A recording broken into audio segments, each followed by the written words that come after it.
رات کا وقت تھا اور میں مشہور عالم استقلال ایونیو پر کھڑا تھا جو استنبول کی پہچان تھی۔ میرے سامنے ہزارہ لوگ چلے جا رہے تھے، ہنستے بولتے، گاتے مسکراتے لوگ، ہاتھوں میں ہاتھ ڈالے، خوشگپیاں کرتے، ارد گرد موجود کھانے پینے اور انواع و اقسام کی اشیاء ضرورت اور اشیاء تعیش کو دیکھتے، خریدتے، برتتے لوگ۔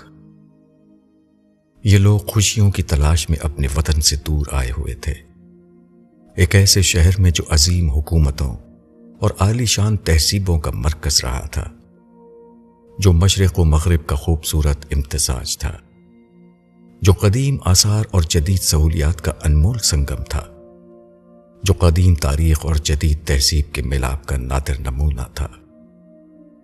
ترکی میں اپنے قیام کے دوران میں یہ منظر میں نے بارہا دیکھا، دن میں بھی اور رات میں بھی، صبح میں بھی، شام میں بھی، سورج کی کرنوں میں بھی اور بادلوں سے برستی تیز بوندوں میں بھی۔ یہی رونق، یہی چہل پہل اس سڑک کی پہچان تھی۔ یہاں کوئی ٹریفک نہ ہوتا تھا، بس دور تک پھیلے انسانی سر، ہاتھوں میں ہاتھ ڈالے مرد و زن، اور لبے سڑک انہیں بلاتی لبھاتی سجی سجائی دکانیں اس کی پہچان تھی۔ یہ سڑک آج کے انسان کی کہانی تھی، اپنے آغاز سے بے خبر، اپنے انجام سے بے خبر انسان، اپنے خالق سے بے خبر، اپنے مالک سے بے خبر انسان، خوشیوں کی تلاش اور خواہشوں میں سرگردہ انسان۔ انہی خوشیوں کے ابدی حصول کی خواہش میں یہ انسان روز ازل حوصلے کی دوڑ میں ساری مخلوق سے آگے نکل گیا اور بار امانت اٹھا بیٹھا۔ وہ انسان کتنا ظالم اور کتنا جاہل ہے، اسے جاننے کے لیے استقلال ایونیو شاید اس دنیا کی بہترین جگہ تھی۔ یہاں ہر نسل اور ہر قوم کے لوگ موجود تھے، سیاہ فام افریقیوں سے زرد فام چینیوں تک، دنیا کے اقتدار پر برا جمان اہل مغرب سے لے کر ان کی جگہ لینے کی کوشش کرتے اہل مشرق تک، قرآن مجید سے بے خبر غیر مسلموں سے لے کر قرآن مجید کو مانتے چومتے اور اسے بھاری بوجھ سمجھ کر کونے میں رکھ دینے والے مسلمانوں تک، سب یہاں موجود تھے۔ میں اسی سڑک پر موجود تھا، جاہلوں اور بے خبروں کی اس بھیڑ میں ظالموں اور مجرموں کے ایک نمائندے کے طور پر میں سر جھکائے کھڑا تھا۔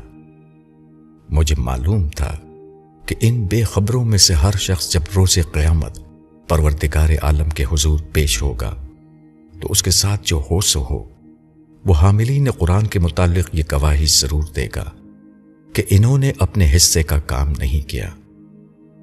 میں اس سڑک پر کھڑا یہ سوچ رہا تھا کہ انسانیت پر شہادت حق دینا جن کا کام ہے، وہ اپنا کام نہیں کرتے تو نہ کریں۔ انسانیت ان کے خلاف اپنی شہادت ضرور دے گی کہ انہوں نے حق کی گواہی نہیں دی تھی۔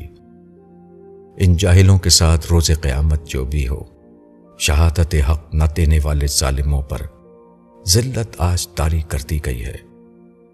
اس ذلت کا ایک زندہ نمونہ یہ شہر استنبول تھا، جہاں ایک دور میں مسلم سلاطین دنیا کے 3 بر اعظموں پر حکومت کرتے تھے، اور آج حال یہ ہے کہ دنیا کے بیشتر انسانی اور معدنی وسائل کے حامل ہونے کے باوجود مسلمانوں پر سے ذلت، مغلوبیت، افلاس اور بے امنی کی سیاہ رات ختم نہیں ہو کر دے رہی۔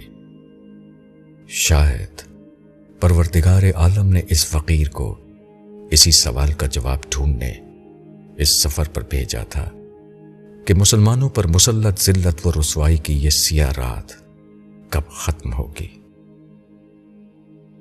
ابو یحییٰ، سیر ناتمام سے ایک اقتباس۔